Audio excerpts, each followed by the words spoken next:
अरे कमल काका, आज फिर आप सब्जी लेने आए हैं। काकी कहाँ है? अब क्या बताओ रामू, तुम्हारी काकी किसी काम से दूसरे गांव गई हैं। इस कारण जो है रसोई का सारा काम मुझे ही करना पड़ रहा है भाई। तो ज्यादा दिनों के लिए काकी गई है क्या, या आज ही आ जाएंगी? काकी तो शाम को ही आ जाएगी। मैंने तो बस सोचा क्यों ना आज बाजार से सारा सामान लेते चलो, वो भी थक कर वापस आएगी ना। अच्छा तो ये बात है। अच्छा रामू, तुम ये बताओ कि हरी सब्जियां कैसे किलो बेच रहे हो भाई? रोज की तरह 20 रुपए किलो ही बेच रहा हूँ। अच्छा ऐसा करो, मुझे 1 किलो जो है लौकी दे दो भाई। क्यों नहीं काका, देता हूँ। रामू के खेत में जो एक पुराना कुआं था वो सालों भर से सूखा ही रहता था। उस कुएं में एक बूंद पानी तक नहीं था। देखते ही देखते गर्मी का मौसम आ गया। जब से इसने मुझे सब्जी देने से मना किया है, उस दिन से मुझे इंतजार था कि मैं भी इसे पानी के लिए एक दिन साफ मना कर दूंगा। बस मुझे इस गर्मी का ही इंतजार था। अरे साहूकार जी, आपका आना कैसे हुआ?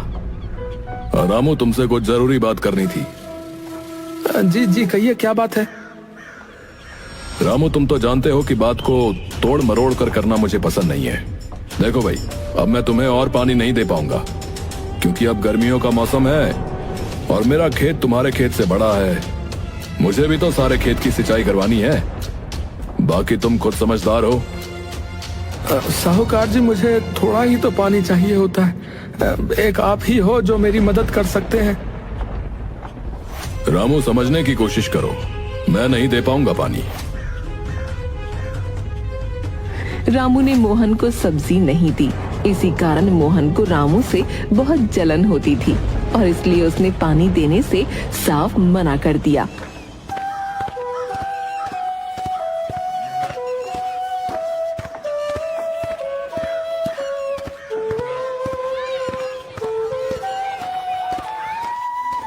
लीला, मैं बर्बाद हो गया। ये क्या हो गया? ये क्या परेशानी आ पड़ी? अब हमारा घर का गुजारा कैसे होगा? लीला, क्या हुआ जी? इस तरह से क्यों परेशान हो रहे हैं? ऐसी क्या बात हो गई? जिसका डर था वही हुआ लीला। साहूकार ने पानी देने से मना कर दिया। मेरा शक सही था। वो साहूकार मुझसे बदला ले रहा है। मैंने उसे सब्जियां नहीं बेची थी ना, इसीलिए वो बदला ले रहा है। आप चिंता न करो, ऊपर वाला सब देख रहा है। प्रभु हमारी मदद जरूर करेंगे। अब तो उन्हीं का सहारा है, वही कोई चमत्कार दिखा सकते हैं। अच्छा ठीक है, आप जाकर आराम करो, मैं मोहन साहूकार से मिलकर आती हूँ। लीला ये कहकर मोहन साहूकार से मिलने उनके घर की ओर निकल जाती है।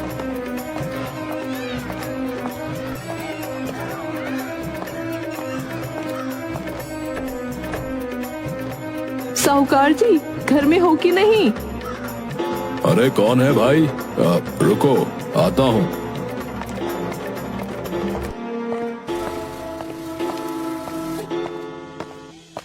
अरे लीला, तुम हो? मेरे घर कैसे आना हुआ? साहूकार जी, आपने हमें कुएं का पानी देने से मना कर दिया है। ऐसा क्या हो गया साहूकार जी? आप तो हमारे हालात से अच्छे से वाकिफ हो। एक वक्त का खाना हम वही सब्जियां बेचकर खा पाते हैं। लीला, ये बात सच है कि मैंने रामू को अपने कुएं का पानी लेने के लिए मना कर दिया।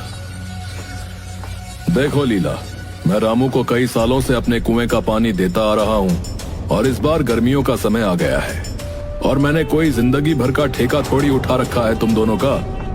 जाओ यहाँ से, मेरा दिमाग मत खाओ। गर्मियाँ तो सबके लिए है साहूकार जी, आप ही तो बस हमारे अपने हो।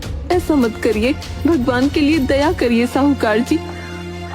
मेरे कुएं का पानी बिल्कुल सूख कर कम हो गया है। अगर मैं तुम्हें अपने कुएं का पानी देता हूँ तो मुझे गर्मियों में बहुत परेशानी होगी। सुन लिया ना? तुम्हारे चक्कर में मैं अपनी खेती खराब कर लूं क्या? लेकिन साहूकार जी, अभी तो गर्मियाँ बस शुरू हुई हैं, तब तक मेरे खेतों का क्या होगा? मैं कुछ नहीं जानता। मैंने रामू को भी कहा था कि ये तुम्हारी समस्या है। मैं तुम लोगों को अपने कुएं का पानी नहीं दे सकता, बस। लीला मोहन साहूकार को कुएं का पानी देने के लिए मनाने की बहुत कोशिश करती है, लेकिन साहूकार नहीं मानता। लीला दुखी होकर थक हार कर अपने घर की ओर निकल पड़ती है। रास्ते में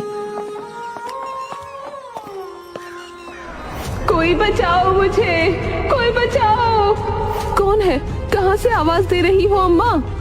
अरे बेटा, मैं कुएं में गिर गई हूँ, मुझे यहाँ से बाहर निकालो।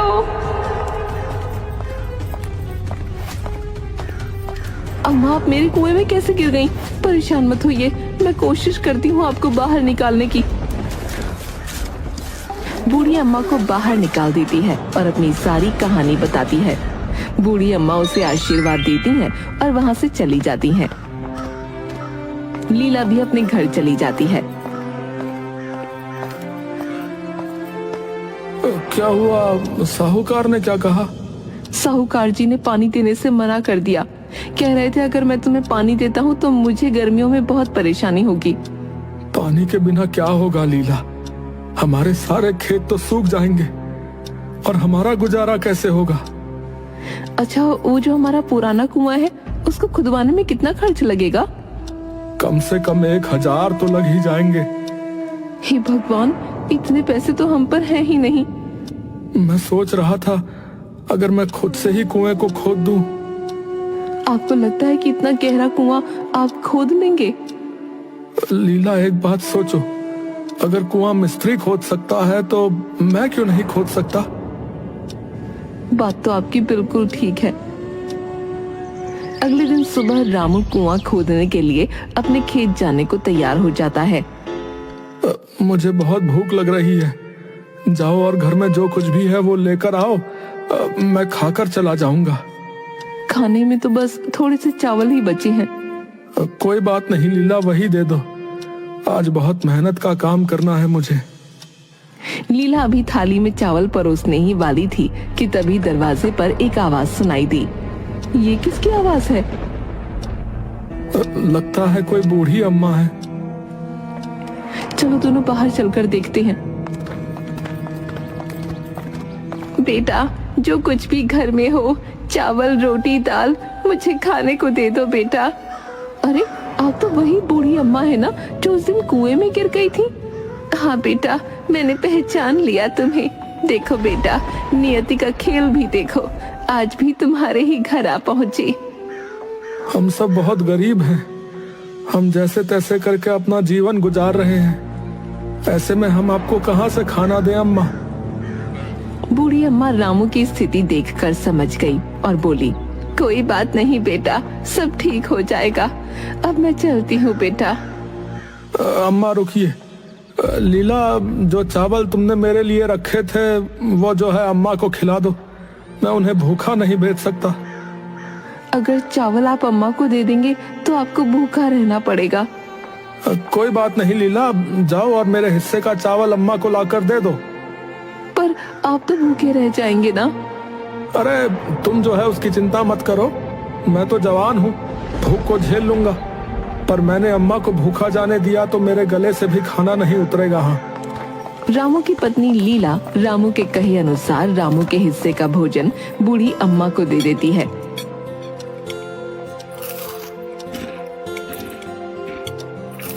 धन्यवाद बेटा, धन्यवाद। भले ही तुम दोनों अभी परेशानी में हो, तुम्हारे बुरे दिन चल रहे हैं, मगर ऊपर वाला सब देख रहा है। अम्मा, आज मैं जिस काम के लिए जा रहा हूँ, बस मेरा वो काम सफल हो जाए।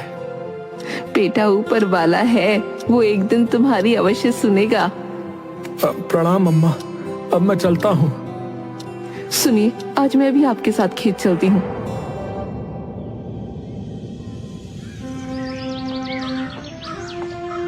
सुबह सुबह दोनों अपने कुएं की खुदाई करने खेत की ओर चल देते हैं। देखो लीला, हमारे कुएं में तो एक भी बूंद पानी नहीं है। हे प्रभु, हमारी कौन सी परीक्षा ले रहे हैं आप? परेशान मत हो लीला, हिम्मत रखो, मैं नीचे जाकर काम शुरू करता हूँ। रामू कुएं में नीचे उतरकर कुएं की खुदाई शुरू कर देता है। कुछ समय बाद अचानक से कुएं की एक पत्थर के अंदर से पानी निकलने लगता है। और उसे एक चमकती चीज भी मिलती है। अरे लीला, ये देखो, ये पानी कहाँ से आ रहा है भाई? मुझे तो अपनी आंखों पर विश्वास नहीं होता। ये तो हीरे जैसा कुछ चमक रहा है। अरे लीला, ये तो हीरा ही है। हे भगवान, हे भगवान, तेरा लाख लाख शुक्र है भगवान। मुझे तो लगता है ये सब आपके अच्छे कर्मों का फल है जो आपको मिला है। देखा लीला, भगवान के घर देर है पर अंधेर नहीं है। वो बूढ़ी अम्मा सही कह रही थी, हम जो भी कर्म करते हैं हमारे कर्मों का फल अवश्य मिलता है। हाँ लीला, ऊपर वाले ने मेरी सुन ली। अब मैं इस पानी से अपने खेत की सिंचाई अच्छी तरह से कर सकूंगा। उस हीरे का क्या करेंगे आप? लीला, उस पर मेरा अधिकार नहीं है। उससे जो भी पैसे आएंगे वो मैं दान करूंगा। कुछ पैसे बस हमारे लिए रख लूंगा। मोहन साहूकार दोनों की बातें छुपकर सुन रहा होता है। रामू जैसे ही कुएं से बाहर आता है तभी मोहन वहां आ जाता है। रामू, वो हीरा मेरा है। मैं तुम्हारे घर आकर ये बताने ही वाला था कि मेरा हीरा तुम्हारे कुएं में गिर गया है। साहूकार जी, झूठ क्यों कहते हो? ये पत्थरों के अंदर दबा हुआ था और इतनी मेहनत मशक्कत के बाद मुझे मिला है। हीरा सीधी तरह मुझे देता है या मैं पुलिस को बुलाऊं? चुपचाप से हीरा मेरे हवाले कर दे। मैं किसी से नहीं डरता, बस अपने भगवान से डरता हूँ साहूकार जी। मुझसे ज्यादा बहस करेगा ना तो तुझे भगवान के पास भेज दूंगा, बता रहा हूं। मैं आपसे इज्जत से बात कर रहा हूँ, आप मेरे साथ बदतमीजी कर रहे हैं। जाने दीजिए, हमें तो पानी चाहिए था। हीरा आप उन्हीं को दे दीजिए। अरे ऐसे कैसे दे दे लीला, हमने कोई बेईमानी नहीं की है। ये साहूकार लालची है। तो घी सीधी उंगली से नहीं निकलेगा। जग्गा, बिल्ला, कहां हो? मुफ्त की खा खाकर फट जाओगे। इधर आओ, इस रामू के बच्चे से हीरा छीन लो। तभी जग्गा और बिल्ला, दो साहूकार के गुंडे आकर जबरदस्ती रामू से छीना झपटी कर हीरा छीनकर साहूकार को दे देते हैं। हीरा मिलते ही मोहन की खुशी का कोई ठिकाना नहीं था। मोहन खुशी से फूला नहीं समाता और हीरा बार बार हवा में उछालता है। अरे वाह रे वाह, मैं तो करोड़पति बन गया। अब तो करोड़पति नहीं, मैं तो हीरापति बन गया। मेरा हीरा। इस तरह की ऊटपटांग हरकतें करते हुए उसे ठोकर लगती है और हीरा मोहन के कुएं में गिर जाता है और मोहन के कुएं का पानी बिल्कुल सूख जाता है। अरे हाय हाय, मेरा हीरा। अरे ये क्या, मेरे कुएं का पानी? हे भगवान, ये पानी क्यों सूख गया? हे भगवान, मैं तो बर्बाद हो गया। अरे देखा, बुरे कर्मों का फल बुरा ही होता है। लीला, रामू, मुझे माफ कर दो। मैं समझ गया। मेरे कुएं का पानी वापस ला दो। हम भगवान नहीं है साहूकार जी कि जो कोई जादू कर दे और तुरंत पानी आ जाए। तुम लोग जो बोलोगे मैं करूंगा, पर पानी वापस ला दो। पानी। हम कोशिश कर सकते हैं, पहले आप वो हीरा लाकर हमें वापस करें। ठीक है, मैं अभी जाकर हीरा लेकर आता हूँ। देखा लीला, भगवान है ये तो सच है। हमें किसी चीज का लालच नहीं। आज हमारे पास कुछ नहीं है, फिर भी हम खुश हैं। हाँ, और साहूकार जी के पास सब कुछ है, फिर भी लालच है। उनको उनके लालच का सबक तो मिल ही गया। लेकिन लीला, मैं भगवान से मांगूंगा कि साहूकार जी के कुएं का पानी वापस आ जाए। हाँ, मैं भी किसी का बुरा नहीं चाहती हूँ। अच्छा करने से अच्छा ही होता है। मोहन लीला को जैसे ही हीरा वापस लाकर देता है। लीला बहन, लो, ये आपकी अमानत, आपका हीरा। लालच में आकर मैं ये सब अनर्थ कर बैठा। मुझे माफ कर दो। मैं तुम्हारा और रामू दोनों का गुनहगार हूँ। साहूकार जी, देर आए पर दुरुस्त आए। मैं चाहती हूँ कि आपका कोई नुकसान ना हो। मोहन के कुएं में पानी वापस आ जाता है। देखो साहूकार जी, देखो, कुएं में पानी फिर से भर रहा है। हे भगवान, तेरा लाख लाख शुक्र है। वाह रे इंसान, एक तुम हो जो मेरे कुएं में पानी आने से भी इतने खुश हो, और एक मैं था जो बिना वजह तुम लोगों को दुश्मन मान बैठा था। साहूकार जी, जितना आपको इस कुएं से प्यार है उतना ही मुझे भी, क्योंकि इतने सालों तक यहीं से मैंने सिंचाई की है, और दूसरे की खुशी में खुशी ढूंढना कोई बुरी बात नहीं होती साहूकार जी। मोहन को अपनी गलतियों का सबक और रामू लीला को अपने अच्छे कर्मों का फल मिल जाता है। इसके बाद साहूकार और मोहन मिलजुल कर खेती करते हैं और खुशहाल जीवन जीने लगते हैं।